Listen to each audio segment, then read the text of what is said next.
Hi అండి, అందరూ ఎలా ఉన్నారండి? బాగున్నారా? నేనైతే చాలా బాగున్నానండి. ఈరోజు నేను మీకు గులాబ్ జామ్ చేసి చూపిస్తానండి. కనిపిస్తున్నాయి కదా, ఎంటీఆర్ గులాబ్ జామ్ ప్యాకెట్స్ 2 తీసుకుంటున్నానండి. 2 ముందుగా ఓపెన్ చేసుకుందాము. 2 ప్యాకెట్ల పిండి వేసుకున్నానండి. ఇప్పుడు ఏ కలపాలో చూపిస్తాను. మైదా 2 స్పూన్లు అండి, కార్న్ఫ్లోరు 2 స్పూన్లు, అమూల్య 2 స్పూన్లు అండి, పాలపొడి. మైదా వేసుకుందామండి. కార్న్ఫ్లోర్ వేసుకుందాము. పాలపొడి వేసుకుందాము. మొత్తం ఐటమ్స్ మొత్తం కలిసిపోవాలండి పిండిలో. మృదువుగా నెమ్మదిగా కలుపుకోండి. పిండి అంతా కలిసిపోవాలన్నమాట. ఈ 3 ఐటమ్స్ కూడా కలిపేసుకోండి బాగా.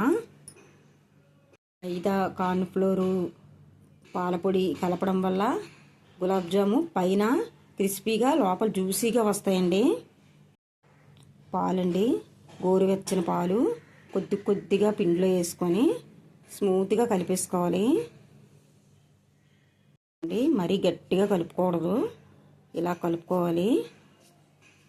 ఎంత స్మూత్గా ఎంత నెమ్మదిగా కలిపితే గులాబ్ జాము అంత బాగా వస్తుందండి. రఫ్ చేసినట్టు కలుపుకూడదు అన్నమాట. స్మూత్గా కలుపుకోండి. కొంచెం కొంచెం పాలు వేసుకొని. పాలు ఒకసారి వేసేయకూడదండి, కొంచెం కొంచెం కొంచెం కొంచెం వేసుకుంటా కలుపుకోవాలి. లేకపోతే పిండి పలచన పడిపోద్ది అన్నమాట. ఇలా నెమ్మదిగా పాలు కొంచెం కొంచెం వేసుకుంటూ స్మూత్గా కలుపుకోండి పిండిని. కలిపాక చూపిస్తాను మీకు. ఇదిగోండి, ఇలా కలుపుకోవాలి. ఇలా ఉండేటట్టు చూసుకోవాలండి, ఎందుకంటే పలచని కలపకూడదు. ఇలా అయితే సరిపోద్ది అన్నమాట. ఇప్పుడు ఒక 10 మినిట్స్ మూత పెట్టుకొని ఉంచుకోండి. చూడండి, 10 నిమిషాలు అయితే అయిపోయిందండి.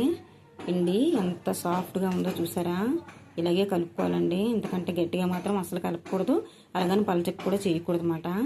ఇప్పుడు మీకు నచ్చిన షేప్లో ఉండలుగా చేసుకోండి, లేదంటే సిలిండర్ షేప్లో చేసుకోండి. కొంచెం కొంచెం పాలు తడిపెట్టుకోండి, వాటర్ మాత్రం తడిపెట్టుకోవద్దు. అవసరమైతే అలా తడిపెట్టుకోండి. తడిపెట్టుకొని మీకు నచ్చిన విధంగా నచ్చిన షేప్లో చుట్టేసుకోండి. పంచదార అయితే 3 గ్లాసులు తీసుకున్నానండి. 3/4 కేజీ పంచదార తీసుకున్నాను 2 గులాబ్ జామ్ ప్యాకెట్లకి.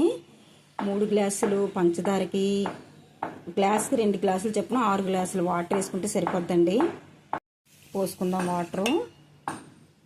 పొయ్యి మీద అయితే పెట్టేసుకున్నానండి పాకాన్ని. ఇప్పుడు మరిగించుకుందాం. పాకం అయితే మరుగుతుందండి. ఇప్పుడు మరిగిన తర్వాత ఒక 10 మినిట్స్ మరిగించుకుంటే సరిపోద్ది. మరీ పాకం తీగ పాకం అని ఆ పాకం అని ఈ పాకం అని అంటారు, అది ఏం అవసరం లేదండి.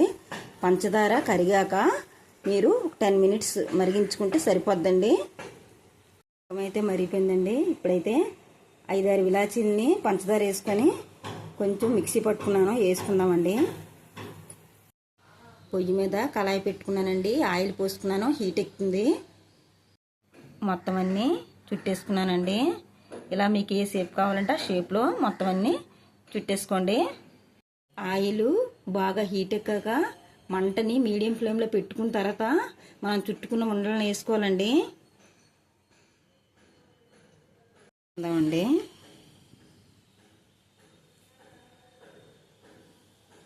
అన్నీ వేసుకున్నాక వెంటనే కదిపేయకూడదు. అన్నీ వేసేసుకోండి. అన్నీ వేసుకున్నానండి.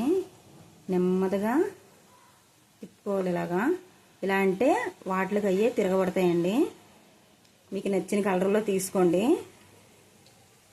గోల్డెన్ కలర్ అయినా పర్వాలేదు, కొంచెం డార్క్ అయినా పర్వాలేదండి, కానీ మంటను మాత్రం మీడియం ఫ్లేమ్లోనే ఉంచుకోవాలి. చూడండి, ఈ కలర్లో వేయించుకోవాలి. ఇలా గరిటె పెట్టకుండా ఇలా ఉంటే పగులు రాకుండా నీట్గా ఎగుతాయన్నమాట అండి.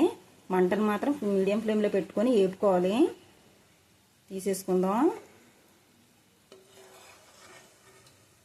మొత్తం అన్ని తీసుకొని వేడిగా ఉండాలండి. పాకం కూడా చల్లారనివ్వకూడదు అన్నమాట.